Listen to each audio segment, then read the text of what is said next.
All right, guys, I know I'm a little behind on these card reviews, but we're going to start off with some of these Druid cards that we just got. I think actually yesterday, technically. We're going to start off here with the 4 mana 5/1 Eternal Blood Petal Death Rattle Summon a 0/1 Eternal Seedling. The Seedling has Death Rattle summon the Blood Petal, so it just is a never-ending source of value. A little slow. Not a big enough threat, I don't think, to really make this that good, but I think in some instances it might work. It's an okay card, I guess. We'll see. It might fit in. We'll see if we can make something work. Probably run this with some Umbra just for fun. Next up, we have the Hatchery Helper, 3 mana, 2/3. Battlecry, give your other minions with 2 or less attack, +1/+2 and taunt. This is a very, very good card. Tokens are back. Uh, we'll get into that coming up here. Just going in alphabetical order here.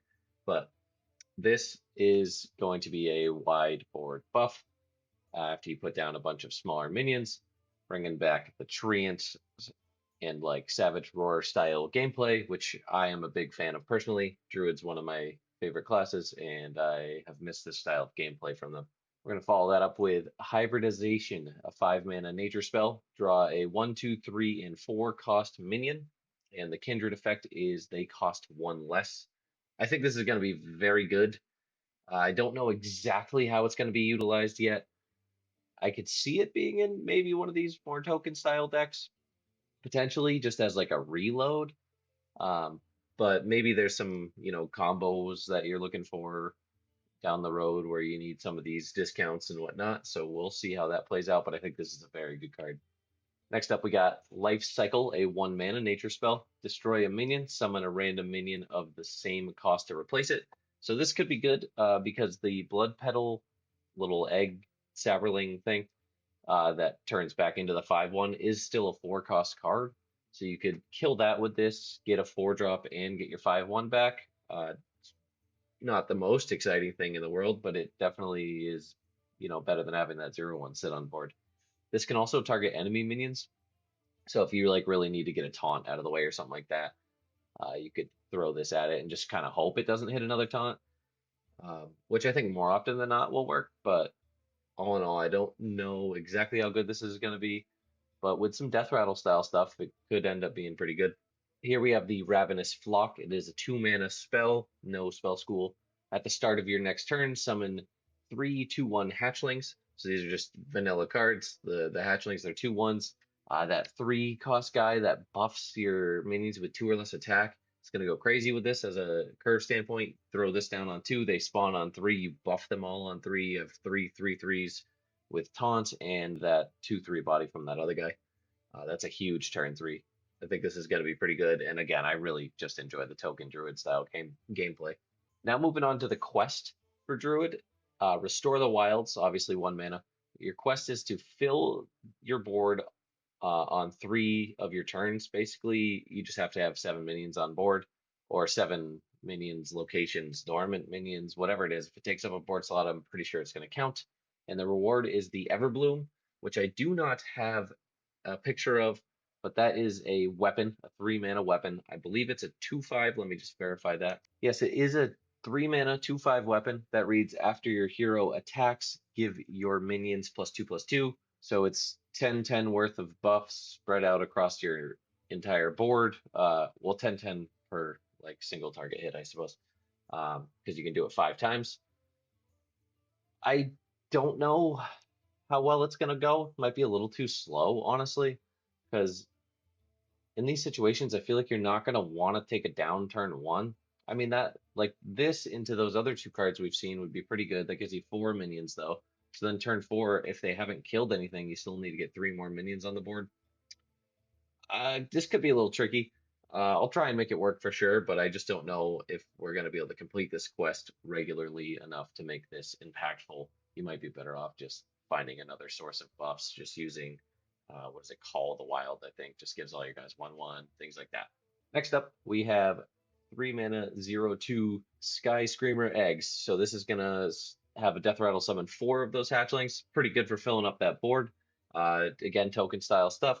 You can kill this with that life cycle card, get 4 2/1s and a 3-drop back off of it, something along those lines. All those 2/1s can be buffed by that 3-cost card. Yeah, this is just going to be solid. Hopefully, we can find a way to make the Death Rattle's trigger a lot easier. Oh, this another thing. This could also be buffed because this is a minion with less than 2 attack, so this itself could be buffed, making it a little bit easier to trade it in. That buff also gives it taunt. Next up, we got Trees, 5 mana nature spell. Choose a minion, summon 4/2/2 treants that attack it. I don't know if this is good enough. I feel like it's too expensive. Most of the time, these minions are going to die running into stuff as well. Uh, what you really want from a token druid is to stick a board. Keep that board around. Have your minions, death rattle summon another treant or something along those lines. So you have a bunch of stuff to buff on the following turn. This just probably isn't going to do it. I don't think this is going to work great. Again, treants and tokens and stuff in Druid is one of my more liked archetypes, so I'll definitely give this card a try. But I think this is going to be out of those token decks, especially once they're fully figured out and optimized. Next up, we are going to move on to the Shaman cards, starting here with Brawlma, Seer Stone. She's a 3 mana 1/5, and her text is your elementals deal 1 extra damage. I would assume that means on attack, on basically on anything they do. So yeah, she's just gonna buff up your elementals. I could see her being good with we've seen that Cinder something, the 1 mana card that deals 2 damage split randomly among enemies. And there's going to be some more stuff to go along with that here. The Cinder Fin, a 2 mana 1/2 elemental Murloc. Death Rattle summon the Sizzling Cinder is what they're called, the 2/1. So when that Sizzling Cinder dies, it pings randomly on board or randomly at all enemies. So this will hopefully be a way you could stack up a bunch of damage, kind of get some Sizzling Cinders on the board, and then drop your Brawlma or however you pronounce it onto the board and have those ping for crazy amount of damage. You'd have to be trading them in, which means you're likely going to be hitting minions with those pings, though, so that might feel a little bit awkward. But we'll have to see how that goes. There's more to support it as well. Then we have a 3 mana fire spell, Flight of the Firehawk. Uh, First time I really looked at the art, it looks pretty good. This is a draw 2 minions of different types, give them +2/+2. So this is more like a menagerie stuff. I did do a jug deck with Shaman already. This might be something to throw in there, see how I can improve that style of play. But there is also the quest, obviously, that gives you the 5 mana beast element. I think it's a beast elemental. Maybe it's just a beast. But he adapts twice, and then all of your minions from there on have those same adaptations. So this can help you draw a couple of things, to get that quest rolling. All in all, I think this will be a pretty good card just in general. Next up, we have the Mechanized Magma. It's a 4 mana 2/5 elemental mech. Whenever you play a fire spell, gain stats equal to its cost. I just don't think this is going to scale quite right. If you generate it, you're not going to be angry, especially if you're running fire spells. We've already seen some fire spells for Shaman this expansion. Some good ones too, by the looks of it. Or I think we might have only seen that one, but it looked pretty. The one that deals 2 damage 3 times to the lowest health enemy. Something like that could be pretty good. There's going to be other fire spells, or maybe just one more. There's that draw card as well.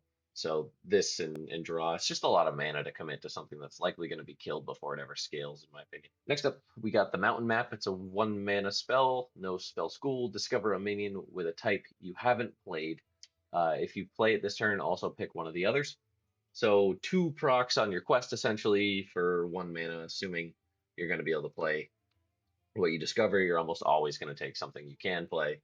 There will be times when you just don't have the mana for it, but more often than not, this is just going to be 2 ticks on your quest, and you'll be off to the races with that. We'll follow that up with a 6 mana fire spell here, Sizzling Swarm.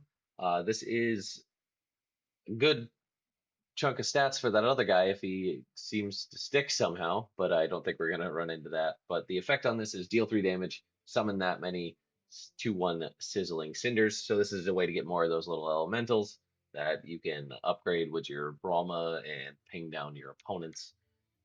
This might be a little expensive. It does scale, so if you have any spell damage, you'll get more of the cinders because you summon that many of them based on the damage. So I guess we'll see how it goes. I just think this is too expensive. Um, Maybe if this like costs 5 or something like that. But obviously I'm not the one that balances these cards. I'm sure they've done that for a reason. But yeah, just compared to some of the other stuff you could be doing, I feel like this is just slow. Here we have the Slag Claw, 5 mana, 3/5 elemental dragon. This is Battlecry summon 2 Sizzling Cinders. So we've really stacked up a lot of those Sizzling Cinders in Shaman right now. And this looks like an interesting package to me. It's got the Kindred, trigger your Sizzling Cinders Death Rattle. So this will, if you could have a couple of them stuck on board already, then you plop this down. It triggers all of their death rattles. So say you have 2 on board. This summons 2, and then they deal a total of 8 damage spread out. Not too shabby for a 5 mana play, especially if you can get this down early enough to kind of really just take away the opponent's board opportunities and whatnot. But yeah, all in all, this seems like a pretty fun little package that I'll definitely be looking to try out. And finally, here we're going to get into the Demon Hunter cards, starting with the quest Unleash the Colossus. Deal exactly 2 damage to an enemy on your turn 15 times, and your reward is the Garishi Colossus, or I don't know how to pronounce that. Garishi is what I'm assuming. That's an 8/8, 5 mana 8/8. The battle cry is for the rest of the game. Whenever you deal exactly 2 damage, it's going to deal 2 more damage. So it's just going to double all your instances of 2 damage, which we'll see quite a bit of support for here coming up. Here we got the Sithalid Queen, 5 mana 5/2 beast with Rush and Kindred. Give your hero 5 attack this turn. I don't know if this is going to be good or not. It seems like all in all, it's decent, but I think it doesn't really fit super well into that game plan, although a lot of the 2 damage stuff is going to come from Beast. So, I mean, maybe this is just more chip damage. But at that point, I think you're just trying to like kill the opponent faster than you would necessarily do the quest anyway. But yeah, I mean, 5 damage is a decent amount to swing right at your opponent's face. A 5 mana rush minion or a 5 attack rush minion to clear up a taunt or something like that. It could be all right. Next, we have the Insect Claw, 3 mana 2/2 weapon. After your hero attacks, summon a 2/1 grub with rush. So we'll note the 2 damage on this. You're not going to want a hero power with it if you're running the quest because you're going to do exactly 2 damage every time you swing this. Your grubs are going to deal 2 damage as well. So this thing is really 1 card for 4 procs on that quest, essentially. All in all, I think a solid weapon, a little more, active than, let's say, that the remote control and Hunter or whatever that summons the 1/1s. This is, a little bit more instant payoff. So I think this is all in all just a decent weapon. Next up, we got Infestation, 2 mana spell. Get 2 1-cost Garishi Stingers. Each one deals 2 damage and summons a grub with Rush. So it's a 1 cost card that's gonna do 2 damage to wherever you point it and get you that Rush guy. So that's this right here is another 4 instances of the 2 damage, right? So we're looking like we're going to be able to stack that up pretty quick and pretty cheap, which is nice because I mean, 2 copies of this, 2 of those weapons. That's 8 right there with 4 cards. No, sorry, that's more than 8. It's 4 on each, so 2 copies. That's going to complete your quest with just those technically. That's probably not the best way to do it necessarily, but yeah, that'll get that quest done for you with just those 2 cards. Next, we have the Hive map. It is a 1 mana spell. Discover a Fel spell. If you play it this turn, also pick one of the others. I don't know what the pool exactly is going to look like. It could end up being something decent. I don't know if this necessarily fits into the quest or not, and it would depend on the spell pool. Not sure if like you're going to be able to generate those stingers or 2 damage things off of this or not, but I guess we'll see what the pool is and see if it fits in. Here we got the Garishi Wasp, 6 mana, 2/8. Whenever this takes damage, get a 1 cost Garishi Stinger. So that is going to continue to give you more of those stingers. Those stingers are going to summon you the rush guy and do 2 damage. So this is a good way to generate a bunch more of them. Assuming it doesn't just get removed or something like that, but you might even be able to self damage it with can't remember what that card is, but it deals 1 damage to all minions twice. Maybe something like that gives you a little extra stinger push to push lethal here. Then we have the Griechi Tunneler, a 3 mana 2/4 beast with stealth, and after this attacks, deal 2 damage to the enemy hero. So this is guaranteed 2 procs on the quest, right? So you attack once. If you run into a 4/2, let's just say you trade this into a 4/2, it's going to do 2 to that and 2 to the opponent's face, 2 procs on the quest. If it lives, it's guaranteed to do, or not guaranteed technically, it could still get removed at some point, right? But it'll definitely be a good way to proc that quest and contest board and things like that while you're doing it. Now we got Fumigate, a 2 mana fell spell. It is deal 3 damage to a minion and all other minions of the same type. So, if your opponent's got all Murlocs, this is gonna, basically take out a board of Murlocs. If they got, one Murloc and one beast and one demon, you're picking which one you want to deal 3 damage to, and that's all it's gonna do.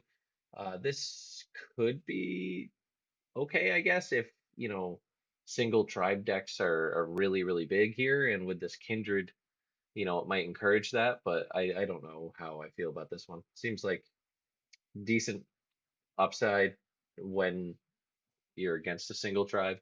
But if you're not, you're just running a bad card. Now we got Entomologist Toro, a 9 mana 7/7 legendary battle cry. Put each minion in your hand into 0/1 jars that cost 1.